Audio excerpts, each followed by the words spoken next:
To the woman he said, I will surely multiply your pain in childbearing. In pain you shall bring forth children. Your desires shall be contrary to your husband, but he shall rule over you. And to Adam he said, because you have listened to the voice of your wife, and eaten of the tree of which I commanded you, you shall not eat of it. Cursed is the ground because of you. In pain you shall eat of it all the days of your life. Thorns and thistles it will bring up for you, and you shall eat the plants of the field. By the sweat of your face you shall eat bread, till you return to the ground, for out of it you were taken. For you are dust, and to dust you shall return. In chapter 11, we'll be starting in verse 1. Now the whole earth had one language and the same words. And as people migrated from the east, they found a plain in the land of Shinar and settled there. And they said to one another, come, let us make bricks. And they burned them thoroughly. And they had brick for stone and bitumen for mortar. Then they said, come, let us build ourselves a city and a tower with its top in the heavens. And let us make a name for ourselves, lest we be dispersed over the face of the whole earth. And the Lord came down to see the city and the tower which the children of man had built. And the Lord said, behold, they are one people, and they all have one language. And this is only the beginning of what they will do, and nothing they propose to do will now be impossible for them. Come, let us go now and confuse their language, so they may not understand one another's speech. So the Lord dispersed them from there over the whole face of the earth, and they left off the building of the city. Therefore its name was Babel, because the Lord confused their language over the whole earth, and dispersed them over the face of the earth.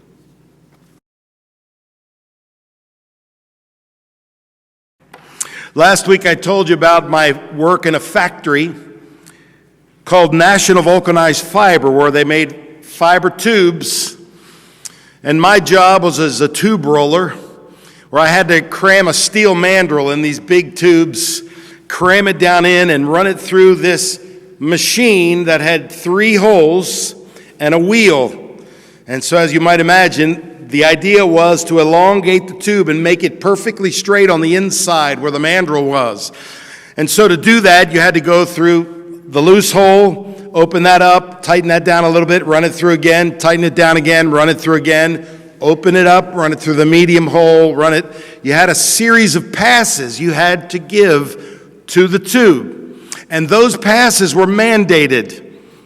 On the very big machine, there were 12 passes mandated, 12 passes per tube. Now, as you might have guessed, because of the fall, people don't always work as hard as they should. So there was a quota. You had to get a certain number of tubes done in an hour. And on that particular machine, you had to do 57 tubes an hour. So you had to give them 12 passes, and you had to do 57 tubes. Now, here's where the problem comes in. The issue is that over the years, the guys that had been there forever had learned how to short pass. So when I got there, the requirement was 12 passes, but they taught me how to get a tube that's just as good with 4 passes. 4 passes. So, and you can make more money that way, because if you get over your 57 tubes an hour, you make more money, right? So what's the problem? Well, you're supposed to give it 12 passes, but over the years, since they were producing so many tubes because of short passing, the amount of tubes that were required in an hour went up. So here was the dilemma. If you gave that tube 12 passes, you couldn't do 57 tubes. So if you get caught doing less than 12 passes, you get fired. If you don't get 57 tubes an hour, you get fired. What do? Whatever happened to just showing up and working hard? Now, if you want to know what I did, I'll tell you later. Very interesting. Whatever happened to just working hard? Well, the fall happened. The fall happened. And so there are checks and balances everywhere to get people to work hard. The biggest complaint about other people is, oh, they're lazy, they don't do anything. I'm the one doing all the work here. Have you heard that before? That happens all the time. See, I don't think we understand how pervasive the fall was on humanity. And of course, this has affected our work in ways we can't even begin to imagine. So what I want to do this morning is just look at two things. One is I want to look at the difficulty of work. And number two, I want to look at the allure of work, using the Tower of Babel as an example. So the difficulty of work in the fall and then the allure of work. So let's look at the difficulty of work. Let's talk about Adam and Eve for a minute. So here's the deal. Love is not love if it's coerced. Do you believe that? If I'm forcing you to love me, I will never know if you really love me or if you're doing it because I'm forcing you to. I've heard the story about people who have much money. They fall in love with a girl, but they don't want her to fall in love with them because of their money. And so they fake it like they don't have any money to see if the girl will love them for them. This is the idea. You can't coerce love. It just doesn't happen. And so God put Adam and Eve in a garden. But he set it up with a stipulation. He gave them everything. They had everything they could ever want. They had a wonderful relationship with their Creator. They were completely fulfilled in that. They understood themselves and their motivations and why they did things. They understood each other. They had a harmonious, loving relationship. They were working, named the animals. They were subduing the earth. Wonderful place. Gorgeous place where they could live, but God put one stipulation. He says, that one tree down there, you can't eat of that one. You can't eat of that one. See, this is a test. Do you really think enough of me that you won't go eat that? Do you love me enough to trust me and to obey me? I'm not going to force you, because then it's not love, right? What will you do with that? But like the old proverb says, curiosity killed the cat, right?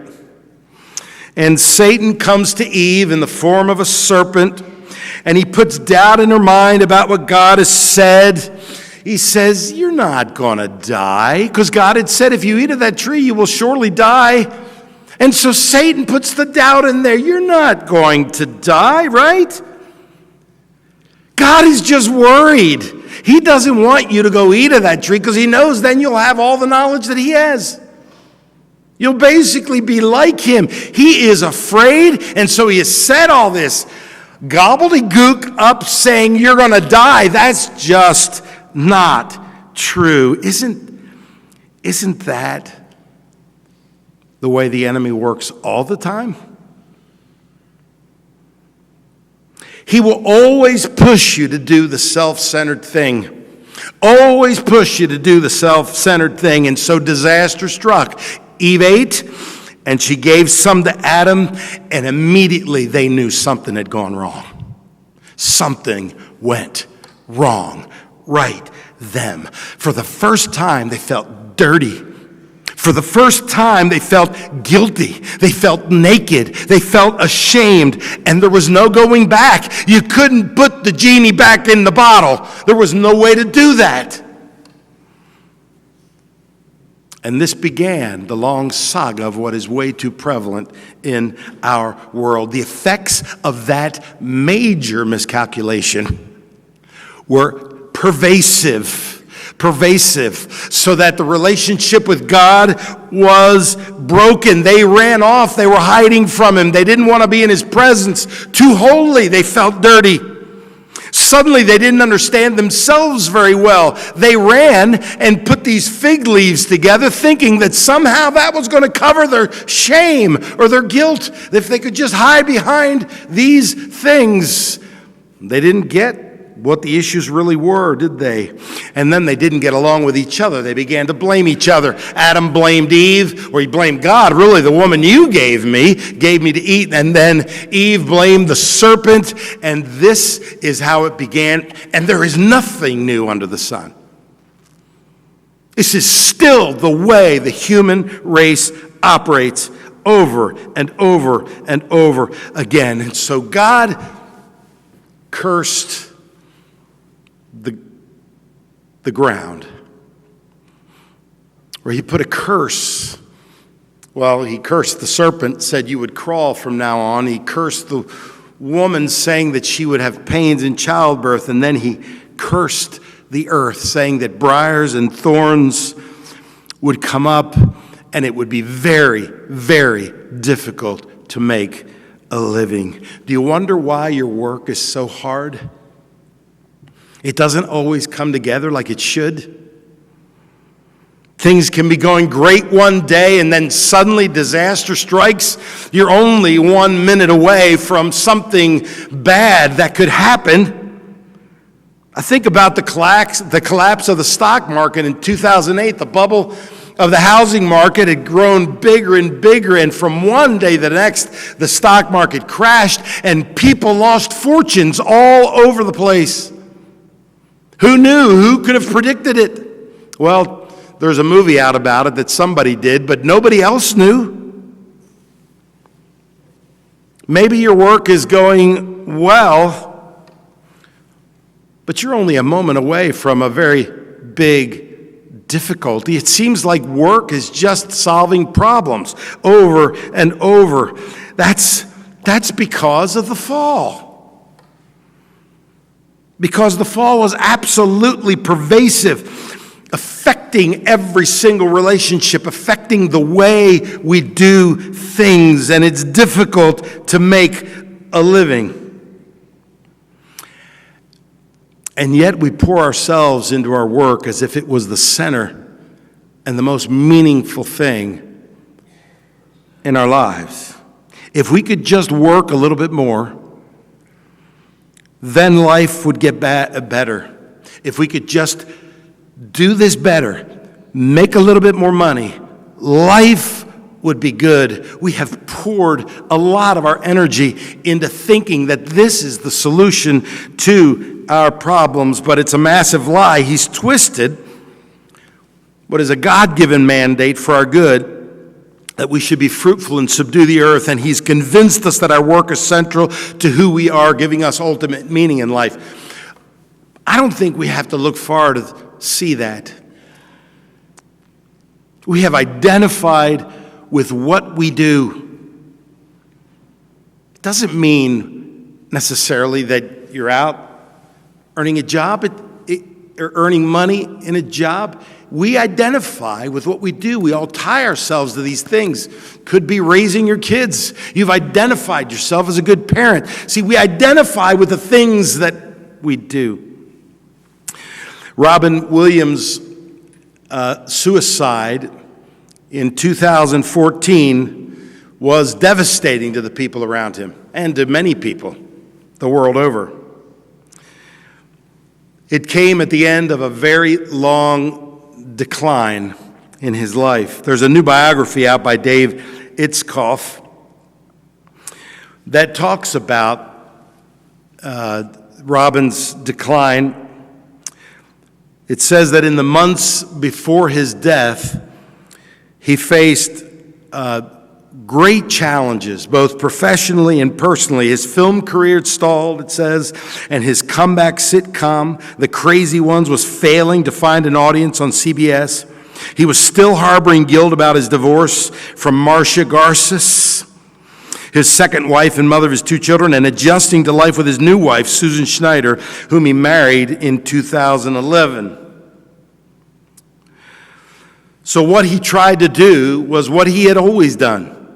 When he had issues, when he had trouble, when he was struggling with his significance, he just worked more. He worked more. And that always got him out of it. But the book says that work and busyness did not heal the deepest wounds in his soul. This is what Itzkoff writes. But what proved more powerful than the pleas from his colleagues and from family members to slow things down, even more powerful than Robin's desire to sustain his life with Susan and to be a good earner for his managers and agents, was his own desire to keep working through the pain. The one cure-all that had helped him cope with past troubles. I don't think he thought he could blow up what he built for himself. Sherry Minns, his makeup artist, said, it's like he didn't worry about anything when he worked all the time. He operated on working. That was the true love of his life, above his children, above everything. If he wasn't working, he was a shell of himself. And when he worked, it was like a light bulb was turned on. I don't think Robin Williams is unique. I think we all try to find our identity in what we do. We've exchanged what is a God-given, joyful mandate into a self-centered activity that we think will give us ultimate meaning, but as Robin Williams found out, it really was a disaster. It was a disaster. This is what the enemy will ask us to do. He will put us in the center and say, this is what you need, this is what you need, this is what you need. And it's always a lie. Well, number two, let's look at the allure of work. Let's look at the story of the Tower of Babel. We're well past the flood. There are many people on the earth now. Noah and his wife and his sons have all been fruitful and they've multiplied. And there are many, many people on the earth. But it says they had one language and they all moved to the land of Shinar. Shinar is where Babylon was, ancient Babylon was. It is the region between what is modern-day Baghdad and the Persian Gulf. That was Shinar, the plain of Shinar there. And what were they going to do there? Well, it tells us in verse 4 of Genesis 11, then they said, come, let us build ourselves a city and a tower with its top in the heavens, and let us make a name for ourselves, lest we be dispersed over the face of the whole earth. I think this captures the spirit of our own age, doesn't it? There's really nothing new under the sun. People love stuff that works. Bigger, higher, faster, louder, better. The bigger the better, the more prestigious the better, the more famous and well-known the better. Those are the things that draw people in like flies. Let's make a name for ourselves. And when somebody makes a name for themselves, people are drawn to that. We love fame, we love wealth, we love bigger and better. People love stuff that works. Is there anything wrong with that? Well, not necessarily. But there's something else here. It says they were building a tower with its top in the heavens. There are all kinds of religious overtones here. Essentially, they're saying we can build a bridge to the sky. We can build a bridge to the heavenly beings. We can be near them. Why would I think that that is the case? See, it's very much like the Aztecs or the Mayans or the Egyptians. They all built pyramids to get closer to God, to get closer to the starry host. They worshipped the starry hosts. What's so interesting is that you can trace astrology back to ancient Babylon. Perhaps you might even be able to trace astrology all the way back to the Tower of Babel. Now, I read this on a website about astrology. It says this: astrology is an ancient art that extends way beyond your personal horoscopes.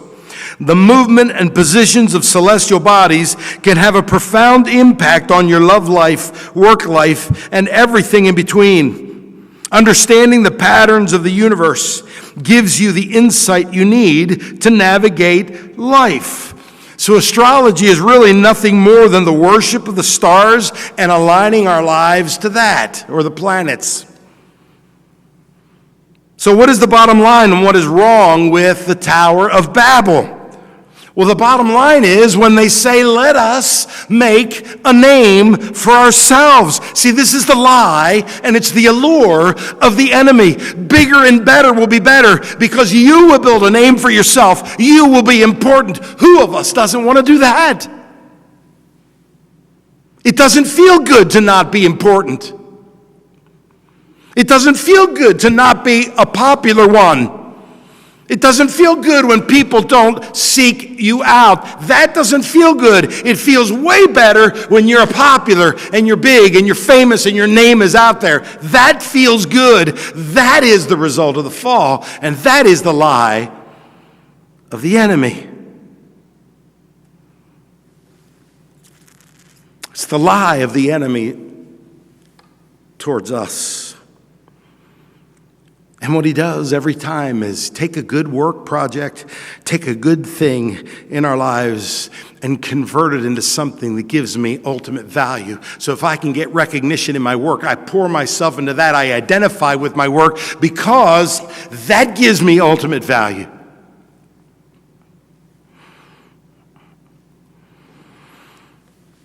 The problem is there's no place for God in it at all. It's exactly what Adam and Eve did. There's nothing new under the sun. It's exactly what Adam and Eve did. Pursuing themselves first. But then what do you do with the hole in your soul? Because it never seems to fill it.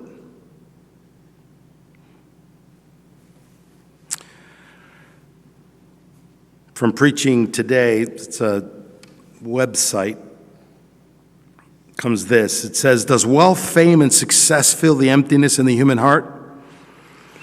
Two contemporary celebrities who seem to have everything have shared a similar truth. First, Tom York, the frontman of the band Radiohead, said, I thought when I got to where I wanted to be, everything would be different. I'd be somewhere else. I thought it'd be all white, fluffy clouds. And then I got there. And I'm still there, and I'm still here. When the interviewer asked, why in the end have you done what you've done? York replied, well, it's filling the hole.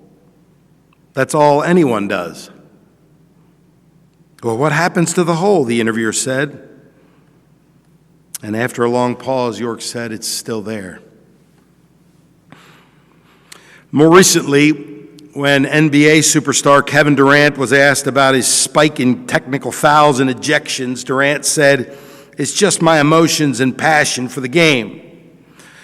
After winning that championship, I learned that much hadn't changed. I thought it would fill a certain void.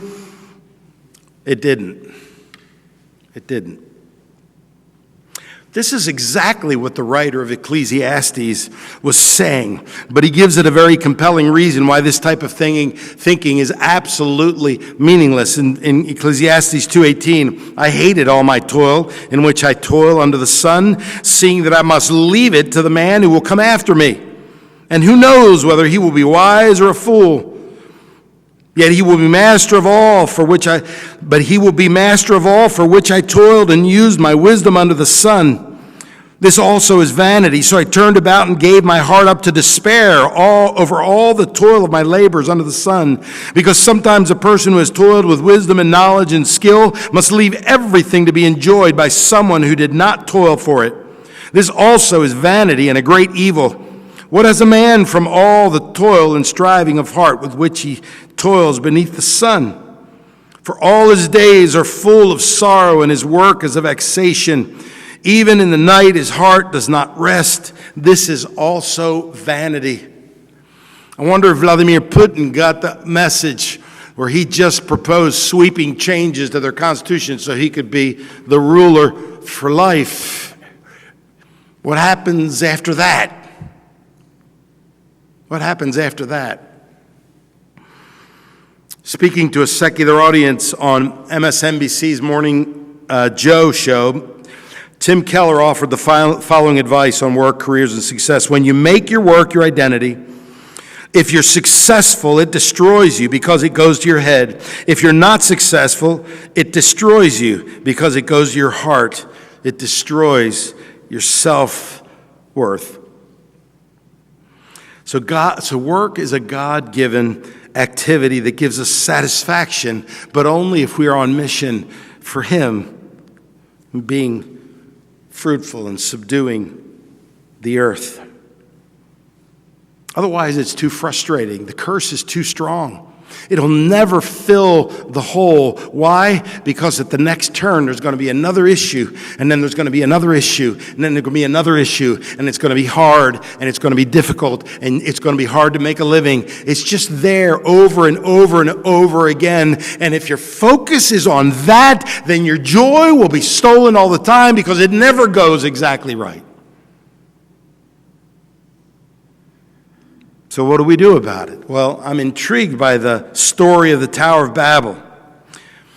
Because believe it or not, it's actually a true story of the grace of God to a rebellious people. See, He sees that they're trying to make a name for themselves, right? They've forsaken their Creator and acted as if they had worth apart from Him. They're going to build a tower, make a name for themselves in the earth. But God doesn't come in with a heavy hand. He doesn't come in and just destroy them. He does it much more subtly than that. He destroys their plan in such an interesting way. He confuses their language. Verse 7, "Come, let us go down and there confuse their language so that they may not understand one another's speech." So the Lord dispersed them from there over the face of all the earth, and they left off building the city. Can you imagine what they went through there when their language got confused? I just think about all the funny things that happen between Spanish and English. My wife learning to speak Spanish and the funny ways she stuck her foot in her mouth. Some of them I can't share, but some of them I can share. I could see somebody saying they were embarrassed. Well, in Spanish, that means you're pregnant. So there's a lot of difficulty there. Can you imagine these people got together and they're trying to speak different languages. They can't understand anything. How are they going to build this tower? Well, it got to difficulty because God adds another layer of difficulty to the already difficult process of trying to build the tower. Now they can't even communicate. Brothers and sisters, we hate difficulty, don't we? We hate when things don't go our way, when circumstances don't line up the way we want them to. We hate the curse on the earth that makes work so hard. But I want to propose something to you here today. Did you ever think that the curse on the world is actually God's grace to us? See, I think the curse is actually God's grace to us. Why would I say that? Just imagine in your life that everything went well. Whatever you touched, turned to gold. Your relationships were perfect. Your job was perfect. You had more money than you know what to do with. Everything is going your way. Everything works. What kind of a person would you be? Given the fact that there's the fall of man. What kind of a person would you be? Well, one thing's for certain, you wouldn't need God. You wouldn't need any part of Him. You'd be your own God. The world would revolve around you. See about the curse? It's going to be hard to earn a living. Why? I don't want you to be focused on yourself. It's not about you. See, when mankind fell, when they sinned, they suddenly had all this rupture in these relationships. If God hadn't cursed the earth, then everything would have still been fine. They would have been in blind bliss, self-centered, blind bliss. But God sends this difficulty on them. It's hard to live. There's problems everywhere. It is hard. Circumstances are hard. I don't care how much money you have, how little money you have. I don't care how much education you have, little education you have. I don't care what kind of a job you have. I don't care what it is. It is hard to live in this world. Circumstances are hard. Things break down. Your body breaks down. Your car breaks down. Your house breaks down. Everything breaks down. It happens everywhere. It's hard to live in this world. And what a grace moment of God. Because we get the opportunity to press in and say, this isn't about me at all. This isn't about me at all.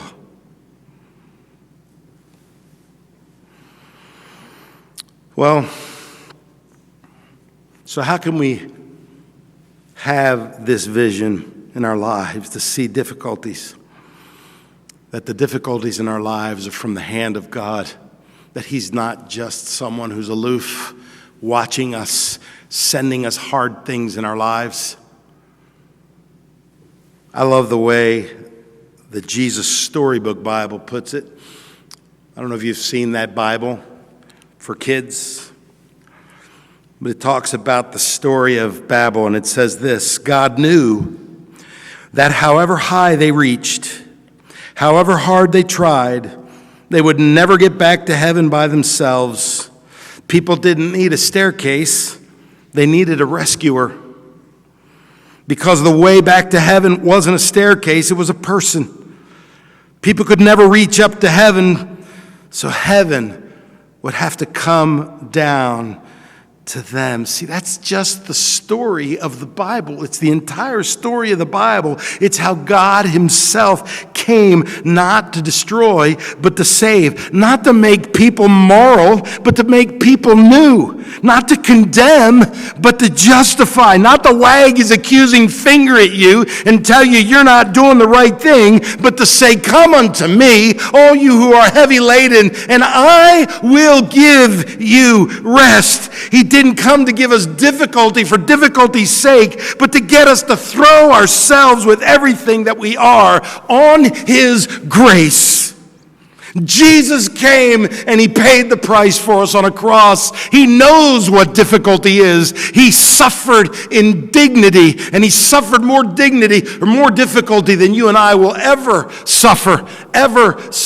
And He went to hell in our place. If anyone knows about the hardships and the difficulty of life, it is Jesus who did that in our place because He loved us,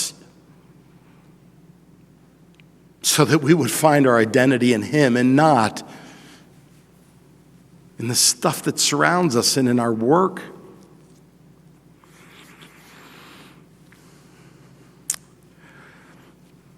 On the same morning show, Tim Keller continued this way: faith in Christ gives you an identity that's not in work or accomplishment, and that gives you insulation against the weather changes. If you're successful, you stay humble. If you're not successful, you have some ballast. Work is a great thing when it is a servant instead of a Lord. It's a great thing when it's a servant instead of a Lord. Where is your identity today? There's a book written a long time ago, 1974, called Working, written by a guy named Studs Terkel. He was a well-known author in Chicago. And he has two summaries in the introduction of all these people that he interviewed about their jobs. What were they saying about work? And he summed them up. And he has two different paragraphs from two different perspectives. The first paragraph: this book, being about work, is by its very nature about violence. To the spirit as well as to the body. It is about ulcers as well as accidents, about shouting matches as well as fist fights, about nervous breakdowns as well as kicking the dog around. It is above all, or beneath all, about daily humiliations. To survive the day is triumph enough for the walking wounded among the great many of us. That's how people are viewing their work. There is a lot of stress out there. There really is. And then the second paragraph, but it's about a search too, for daily meaning as well as daily bread, for recognition as well as cash, for astonishment rather than apathy. In short, for a sort of life rather than a Monday through Friday sort of dying. Perhaps immortality too is part of the quest. To be remembered was the wish, spoken and unspoken, of the heroes and the heroines of this book. More noble, aspiring to bigger things with their work. But brothers and sisters, they're both wrong. Work doesn't give us an ulcer because Jesus is on the throne, but work doesn't give us significance either because Jesus is on the throne. Cursed is the ground because of you. In pain you shall eat of it all the days of your life. Thorns and thistles it shall bring forth for you. And you shall eat the plants of the field. By the sweat of your face you shall eat bread, till you return to the ground, for out of it you were taken. For you are dust, and to dust you shall return. Brothers and sisters, the curse is a blessing, because without it we would not need God. But it's precisely the difficulty that makes us press into Him to see what God has done for us in Christ. So I admonish you today, embrace the difficulty, lean into Jesus, and participate in the reversal of the curse, not for your sakes, but for His. That's the gospel, and it changes everything. Let's pray.